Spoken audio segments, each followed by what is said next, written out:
आइए जानते हैं आगे की कहानी। अखिलेश जी के सवाल पर राजवीर कुछ याद करने लगता और उसे जब याद आता है कि उस दिन उसके साथ गाड़ी में कौन था तो उसकी आंखें बड़ी हो जाती है। उसे ऐसे देख अखिलेश जी पूछते हैं, कौन था राजवीर? राजवीर उन्हें देख प्रतीक। प्रतीक का नाम सुनते ही मान और अखिलेश जी के होश उड़ जाते हैं। अखिलेश जी राजवीर से कहते हैं, उस दिन तुम्हारे साथ प्रतीक था। उनकी बात सुन राजवीर अपना सिर हाँ में हिला देता है। तो अखिलेश जी कहते हैं, ये बात तुमने मुझे पहले क्यों नहीं बताई? राजवीर, पापा मेरे दिमाग से निकल गई थी ये बात। उसकी बात सुन अखिलेश जी कुछ सोचते हुए, पर प्रतीक को सिर्फ एक्सीडेंट के बारे में पता होगा, वो शिवी के माँ पापा थे, ये बात उसे नहीं पता होगी। उनकी बात सुन राजवीर बस अपना सिर हिला देता है। तो अखिलेश जी उसे कहते हैं, राजवीर ये बात किसी और से शिवी को पता चले उसे पहले तुम ये बात शिवी को बता दो। उसकी बात सुन राजवीर अपना सिर हिला देता है। तो अखिलेश जी उसे वहां से जाने बोलते हैं और राजवीर वहां से चला जाता है। राजवीर लगभग शाम को घर पहुंचता है और सीधा घर के अंदर आता है।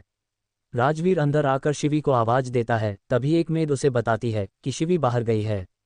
शिवी बाहर गई है, ये बात सुन राजवीर चौंक जाता है, पर फिर वो अपना मोबाइल निकाल शिवी को कॉल करता है। राजवीर शिवी को कॉल करता है, जहां पूरी रिंग होने के बाद कॉल कट जाती है, पर राजवीर कॉल नहीं उठाता है। राजवीर दोबारा शिवी को कॉल करता है और दोबारा भी पूरी रिंग होकर कॉल कट जाता है, पर शिवी कॉल नहीं उठाती है। राजवीर को कुछ समझ नहीं आता है कि शिवी कॉल क्यों नहीं उठा रही है। राजवीर वही रुक शिवी का इंतजार करने लगता है। 1 घंटा और बीत जाता है, पर शिवी नहीं आती है। तो राजवीर फिर से शिवी को कॉल करता है। इस बार भी रिंग होती है, पर शिवी कॉल नहीं उठाती है। अब राजवीर को टेंशन होने लगती है। राजवीर फिर से शिवी को कॉल करता है, पर इस बार भी वही होता है।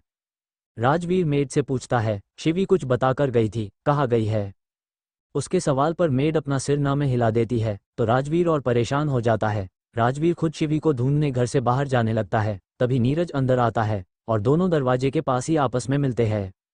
नीरज जब राजवीर को ऐसे परेशान देखता है तो उसे पूछता है, क्या हुआ भाई? उसके सवाल पर राजवीर, कुछ नहीं नीरज, वो शिवी बाहर गई है, मैं बस उसे लेने जा रहा हूँ, तुम कमरे में जाकर फ्रेश हो जाओ।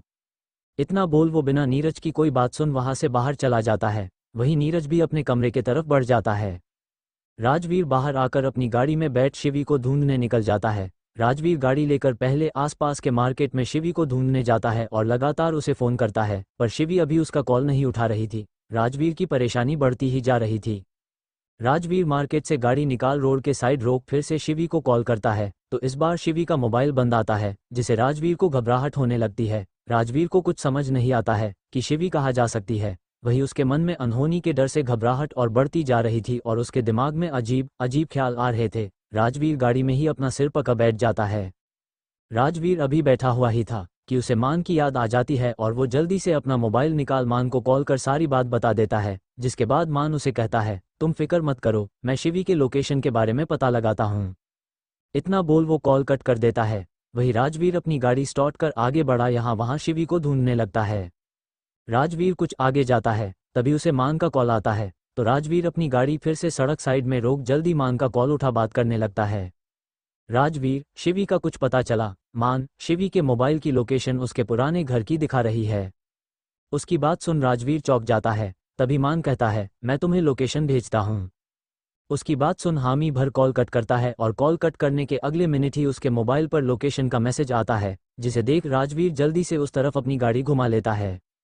राजवीर आधे घंटे ड्राइव करने के बाद एक पुरानी बिल्डिंग के पास आता है और जल्दी से बिल्डिंग के अंदर जाता है। राजवीर बिल्डिंग के अंदर आने के बाद देखता है तो लिफ्ट खराब थी, इसलिए वो सीढ़ियों से ऊपर जाता है और दूसरे मंजिल पर जाकर वहां शिवी के पुराने घर को ढूंढने लगता है।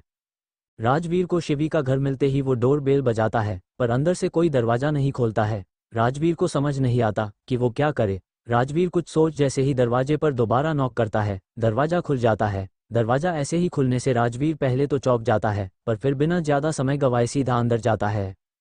राजवीर घर के अंदर आकर देखता है तो वो घर ज्यादा बड़ा नहीं था, बस एक हॉल और किचन के अलावा बेडरूम था। राजवीर को जब शिवी हॉल और किचन में नहीं नजर आती है तो वो जल्दी से बेडरूम के तरफ बढ़ जाता है।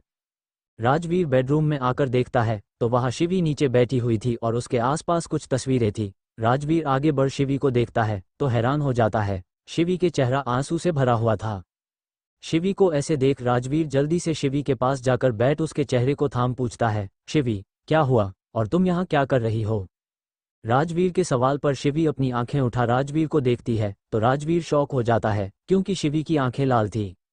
राजवीर शिवी को देख कुछ बोलता पूछता उसे पहले शिवी राजवीर को धक्का देकर अपनी जगह से खड़ी होकर उसे उंगली दिखा गुस्से से चिल्लाकर कहती है, दूर रहिए मुझसे।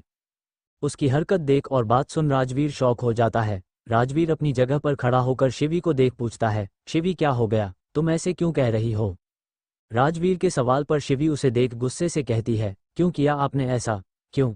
उसके सवाल सुन राजवीर को कुछ समझ नहीं आता है और वो कंफ्यूज होकर शिवी से पूछता है, मैंने क्या किया है शिवी? उसके सवाल पर शिवी उसे गुस्से से घूरते हुए कहती है, कातिल है आप, आपने मेरे माँ पापा को मारा है। इतना बोल वो रोते हुए वही धम से नीचे बैठ जाती है। वही उसकी बात सुन राजवीर को झटका लगता है।